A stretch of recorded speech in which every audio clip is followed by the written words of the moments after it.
హిమవరి Kaguya యువరాణిగా మారబోతోంది. 300 సంవత్సరాల క్రితం జరిగిన కథ ఇది. నొహరా కుటుంబం అడవి కొండలోయల్లో నివసిస్తూ ఉన్నారు. అక్కడ దొరికే వెదురు కర్రలతో చెక్క సామాన్లన్నీ తయారు చేస్తూ ఉండేవారు. ఆయన చేసిన సామాన్లు గొప్పగా లేకపోవడంతో కష్టాలు పడ్డారు. ఇది ఎవరైనా అడిగారా? సరే నేను వెళ్ళొస్తా.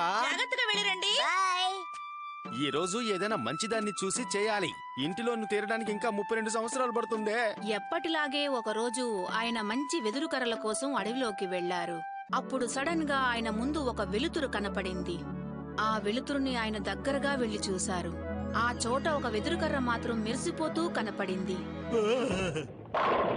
అది చాలా గొప్పదని తెలిసి దాన్ని కొయ్యడం ప్రారంభించారు. ఆ వెదురుకర్రను కోసిన తరువాత అందులో నుంచి ఒక అందమైన పాప ఆయనకి కనపడింది. ఆ పాపకు అందమైన కగుయా అని పేరు పెట్టి ఆ పాపను ఆయన పెంచుకోసాగారు. నేనింకా ఆ పేరు ఆలోచించను కూడా ఆలోచించలేదే. అరే, హిమవరి ఏడుస్తోంది.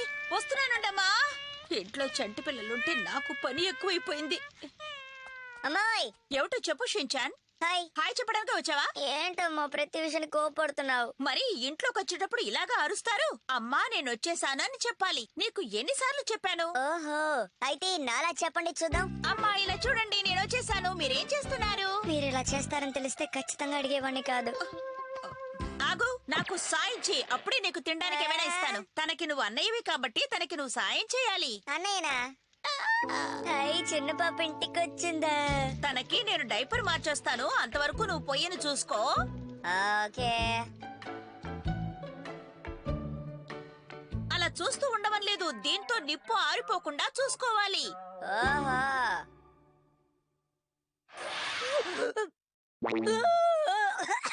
పేల్చకూడదు షించాన్, దీంతో ఊదాలి. కగుయా యువరాణి రాకముందు ఆ కుటుంబం సంతోషంగా ఉండేవారు. కానీ ఆ యువరాణి వచ్చిన తర్వాత ఇంకా సంతోషంగా ఉన్నారు.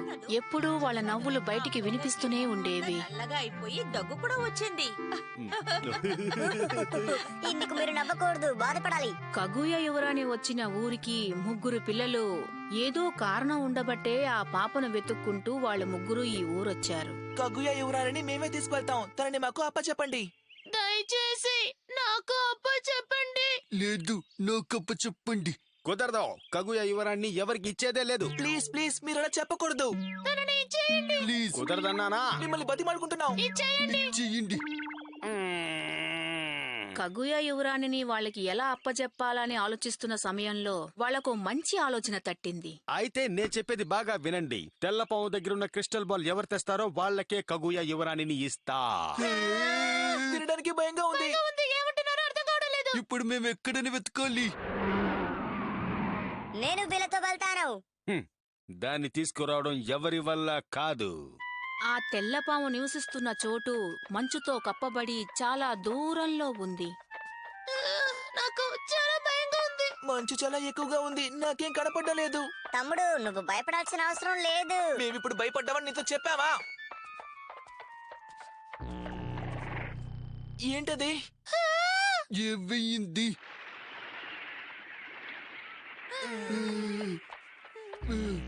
ఏంట శబ్దం? క్రిస్టల్ బాల్ ఎక్కడుంది చూడండి. అవన్నీ తెల్లపాము యొక్క క్రిస్టల్ బాల్సా? మనకు కావాల్సింది దొరికింది. ఇది తీసుకువెళ్ళి ఆయనకి ఇచ్చేద్దామా? అనుకున్న దానికంటే వెంటనే దొరికేశాయి. సరే, త్వరగా వెళ్దాం రా. వస్తున్నా.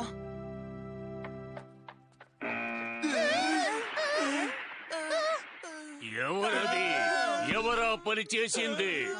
నాకు తెలియకుండా నా బంతుల్ని తీసింది ఎవరు? చూసారా, అదే తెల్ల పాము. హలో, మీతో ఒక విషయం అడగచ్చా? ఏంటి? ఆ బాల్ ఇలా ఇవ్వు. కుదరదు. దయచేసి ఇచ్చేయి. ఇస్తాను, కానీ రెంట్ కట్టాలి. 3 రోజులకి 500 రూపాయలు అవుతుంది. మర్చిపోకుండా తిరిగి వచ్చేటప్పుడు రసీదు తీసుకురా. ధన్యవాదాలు. ఇది అద్దెకిచ్చే షాపా? దీన్ని గమనించలేదేంటి? షించాన్, ఎందుకని దీన్ని నువ్వు తీసుకొచ్చావు? 3 రోజులకి దీనికి అద్దె 500 రూపాయలా? డబ్బుల సంగతి పక్కన పెట్టనమ్మా. మన కగుయాకి మెరిసే వస్తువులంటే చాలా ఇష్టం. ఎందుకంటే తను మెరుస్తూ ఉంటుంది కదా. అవును కదా.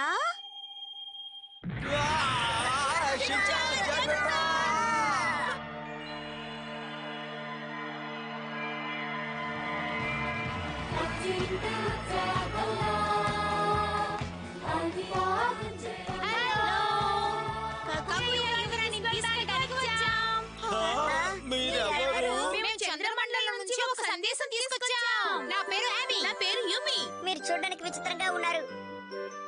మాకు టైం ఎక్కువగా లేదు, మేము త్వరగా వెళ్ళాలి. ఎందుకని? ఏం జరుగుతుంది ఇక్కడ? అర్థం కావడం లేదు.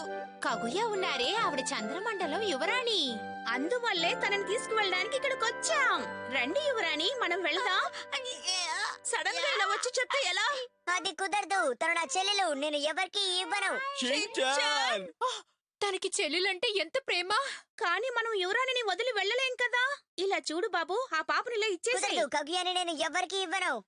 అయితే నువ్వు కూడా మాతో వస్తావా?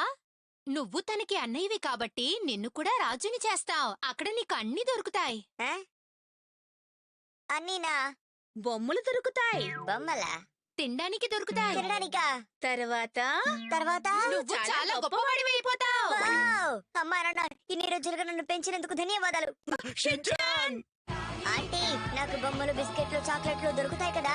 తప్పకుండా దొరుకుతాయి. షించాన్, హిమవరి వాళ్ళతో కలిసి చంద్రమండలానికి వెళ్లిపోయారు. అమ్మయ్యా, పిల్లలిద్దరూ లేనందువల్ల ఇల్లు బోసిపోయింది కదండి. అవును, వాళ్ళని చూసుకుంటూనే మనం అలసిపోయే వాళ్ళం. మిర్చి, నీ మీద అన్నం పడింది, సరిగ్గా చూసుకో. ఆ, మనం ఇక్కడున్నది ఇద్దరమే కదా, మూడో ప్లేట్ ఎందుకు పెట్టావు మిర్చి?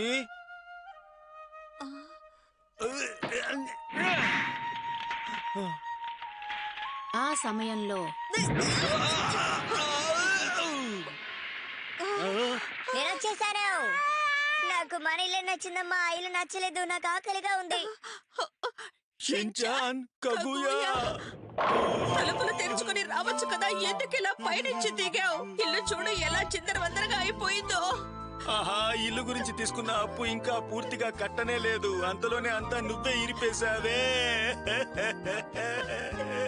షించాన్కి, కగుయ యువరానికి నొహరా కుటుంబంతో జీవించాలని ఆశపడ్డంతో వాళ్ళ చంద్రమండలంలో కొద్ది రోజులు కూడా ఉండలేకపోయారు. వెంటనే తిరిగి వచ్చేశారు. చాలిక వెళ్ళి నిద్రపోండి. అదేం కుదరదు, నీ పని నువ్వు చూసుకో.